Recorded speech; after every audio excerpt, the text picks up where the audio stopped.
Good morning, students. Today we are going to start the 7th chapter of science, that is characteristics and classification of living organism. In this chapter we are going to see the characteristics of living things and how living things are classified and some more details about it. Children, we see several things around us which can be classified as living and non-living. There are large number of things around us such as trees, human beings, plants, animals, table, chairs. All these are categorized into living and non-living things. So here are some of the characteristics of living and non-living things. In the next picture, I am going to explain you all these things in the detail. So let us start the characteristics of living things first of all. The first characteristics is respiration or breathing. All living beings takes in oxygen and give out carbon dioxide gas during breathing. The next characteristics is nutrition. Children, how do you feel if you do not get food on some day? Okay, so the same thing will happen if you will not water the plant which you are keeping in the flower pond. So animals produce their own food? No, animals are not producing their own food. Plants are producing their own food. Okay, so animals get their food by eating plants or other animals. Therefore, all living beings need nutrition. In the absence of nutrition, all living things will not survive. The next characteristic is excretion.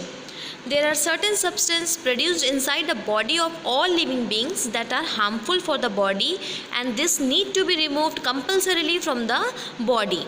These harmful substances are known as waste, and the process of taking out this harmful substance out of the body is known as excretion. Okay, animals excrete solid waste, example urine, sweat, carbon dioxide, and plants also excrete, that is carbon dioxide and water vapor. Some other waste materials are also there like gum, resins, etc. The next characteristics is movement.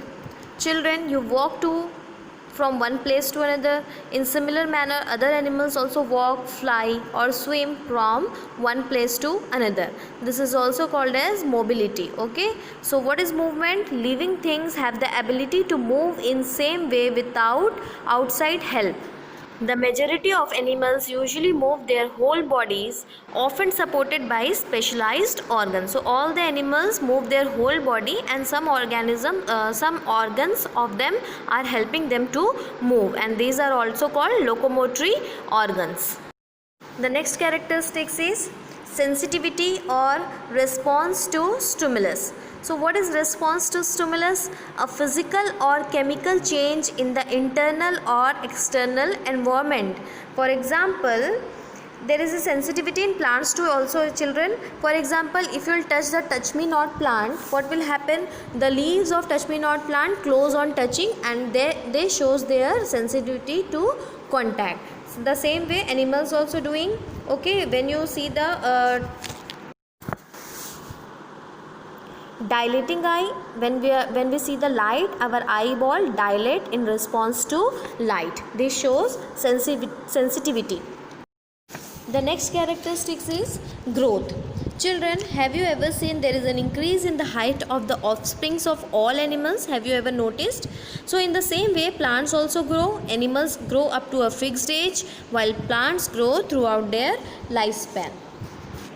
So all living things grow, which means increase in size by enlarging or by cell dividing. All living things change to form fully functional mature forms, and all living things have a life span. Next characteristics is cellular structure. Children, earlier also I told you all the living things and all the things in this world is made up of cell.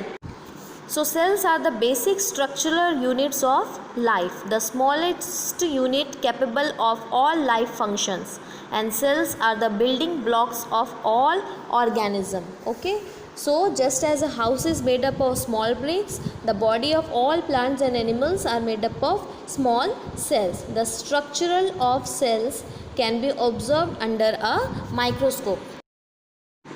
The next characteristic is reproduction. What is reproduction? Production of new organism is essential for the continuation of species.